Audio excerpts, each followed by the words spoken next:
تخيل تروح تشتري ما تلاقيش بياع، والشركات مفيش فيها محاسبين، وأفراد الأمن اختفوا.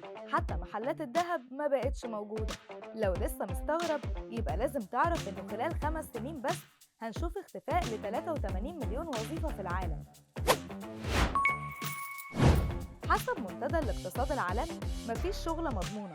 علشان كده لازم تشوف تفاصيل التقرير اللي توقع فيه اختفاء 83 مليون وظيفة من السوق. والبداية كانت بإدخال البيانات، وبعدها عد معايا: السكرتارية والمحاسبين وخدمة العملاء والكاشير وموظفين الصرافة في البنوك والتسويق بالهاتف. وخد عندك كمان حراس الأمن وأعمال البناء ومدبرات المنازل والبياعين في المحلات، وكمان عمال التجميع في المصانع، وحتى محلات الذهب. طب ازاي؟ عارف الاي تي ام اللي بتسحب منها فلوس؟ في زيها بالظبط للذهب. ايوه، زي ما سمعت، في اي تي ام لشراء الذهب، معمولة بنظام يخليها تحدث الأسعار كل 10 دقايق، وتقدر تشتري منها سبائك بأوزان مختلفة. والمفاجأة بقى إن موجود منها في دبي وألمانيا وأمريكا، وكمان بريطانيا ودول تانية. وعلى فكرة، وزن ماكينة الصراف الآلي نصف طن من الذهب الخالص، وبيتم تصنيعها في ألمانيا بمواصفات أمنية عالية. كمان الكمبيوتر المصمم داخل الماكينة بيضمن تحديث الأسعار حسب أسعار السوق المحلية.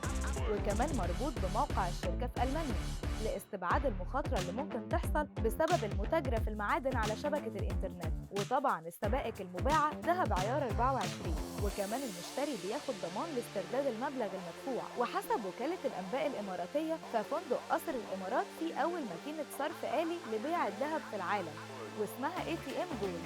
وفي المقابل، انخفض عدد شركات متاجر المجوهرات في أمريكا بنسبة 3.3% من 2018 ل 2023، وانخفضت بنسبة 2.1% من عام 2022 لعام 2023.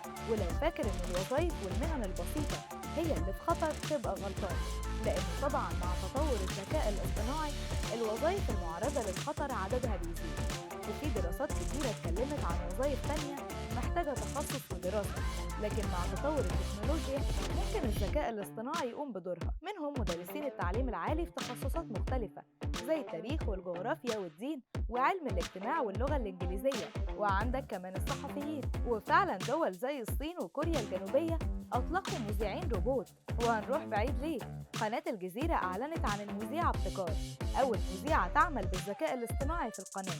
وفي أول ظهور ليها على الشاشة عملت ضجة كبيرة شغلت السوشيال ميديا، وتعرف باسم الإعلامية الروبوت. وهنا بقى بيجي السؤال المهم: إيه أكتر الوظائف طلباً في المستقبل؟